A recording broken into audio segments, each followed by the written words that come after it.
Ayan guys, mapagpalang araw for today's video guys. Magluluto ko nga pala ako ng dinuguang baboy guys. May laman tayo dito, tsaka lamang loob. Yan. Meron din tayong siling hawa guys, yung green. Yung luya, hindi yan kasama yan. Yan, tanglad guys. Meron din tayo. Yan, bawang at sibuyas. Yan, pantanggal natin ng mga konentrikados natin yan guys mamaya. So, stay put, output muna kayo dyan guys at magluluto. Ayan guys, meron dito tayong kasim na karne guys. So, hugasan na natin to guys. Tapos, isusunod na natin yung laman loob natin guys. Hugasan din natin yan guys. Yan, tapos. So, dito guys, pinakulo natin para matanggal yung lansa. Lagyan natin ng konting suka. Yan. Tapos, dito naman yung laman ng baboy. Yan, ipiprito natin yan para medyo crispy yung ating dinuguan guys. So, dito guys, habang nilalagay natin yung lamang loob. So, yan, sasala muna natin itong dugo na ilagay natin sa ating dinuguan guys. Yan, binuhos ko na guys. Tapos yung excess na yan, yan, tatapon na natin. Hindi natin nasasama sa ating lulutuin yan guys. So dito guys, tansyameter lang natin. Lagyan natin yung suka guys, para medyo mabawasan yung lansa ng dugo guys. Yan, yan nilagay natin mamaya dun sa ating dinuguan guys. Start na tayo, lagyan na tayong mantika. Yan, ng sibuyas mo nang unahin ko. Sibuyas. Yan. Sunod na natin itong ating bawang. Yan. Sinap ko lang na malilit. Sunod na natin yung karne natin. Okay, yung karne. Crispy dinuguan guys. Yan. Next na natin guys yung ating lamang loob. Yan. Yan guys, halo-halo lang. Yan. So, hinaan natin yung apoy guys.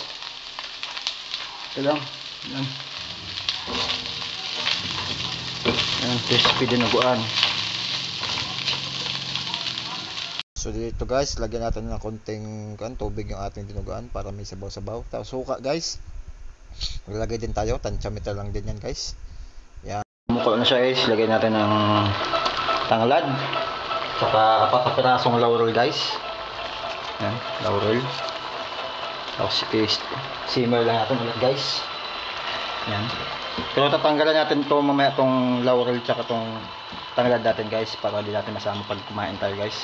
So, simmer lang muna natin mga 3 minutes ulit guys. Tapos ilalagay natin yung dugo natin ng baboy.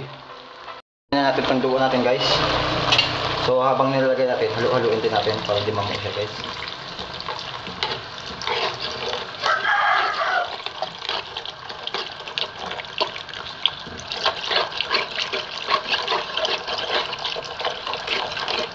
Yan guys. Yan, pakuluan natin ito guys ng 5 minutes guys. Isimmer ulit natin guys. Yan. Para maglalagay tayo ng pisos, patanggal ang patis, para matanggal ang lansa guys. Todo ng lansa guys. Yan. 5 minutes, halo-haloin natin siya guys. Yan. So tatanggalin na pala natin guys tong dahon ng tanglad guys. Yan. Tapos yung mga laurel guys, tatanggalin natin. Para di natin masama pag kinain natin ito guys. Yan. Yan guys, tulindin ko natin. Malapot na. So, hinaan lang natin yung guys yung apoy. Yan. So, pwede na natin ilagay natin yung siling haba natin guys. Yan. Tapos, nagiging tayong paminta. So, idagdagan natin. Optional lang naman yung paminta guys. Optional. Hindi tayo kunti pa. Yan. So, yan. Halo-halo ang konti. Yan. So, titimplahan pala natin guys ng asin. So, titimplahan natin guys ng asin. Tansyameter lang.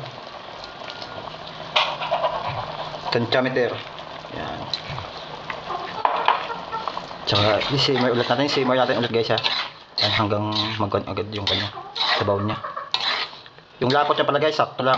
Yan, hindi na natin kailangan itlaputin masyado. Ganyan lang magluto ng dinuguan guys ha. Yung patsambahang luto ko yan ha.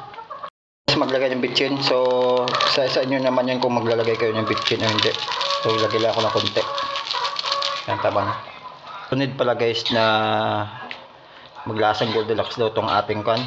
ang ating dinuguan guys. So lalagay tayo ng konting asukal guys. Yan, para medyo maasim-asim na matamis-tamis yan guys. Yan. Lagay tayo ng konting asukal guys. Yan.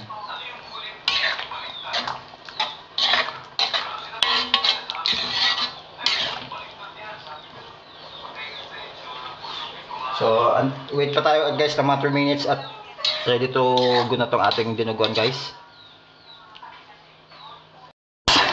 Yan, luto na tong ating dinuguan guys. Yan. Ganito lang ka-simple magluto ng dinuguan guys. So, tikiman time tayo guys. Tapos ito. Yan. Tikiman time. Pakali oh. Sus, ito eh boss. Shout out kay Kilo Juliet Mike 29 at kay Freddy Edigara at kay Pare Arjan. Yan guys, luto na itong buwan natin guys. Dinuguan. Crispy dinuguan guys. Guys, bye bye. Crispy pork dinuguan natin guys. Yan. Tikiman time na guys. Yan. Magandang tanghali sa lahat. So kain po tayo.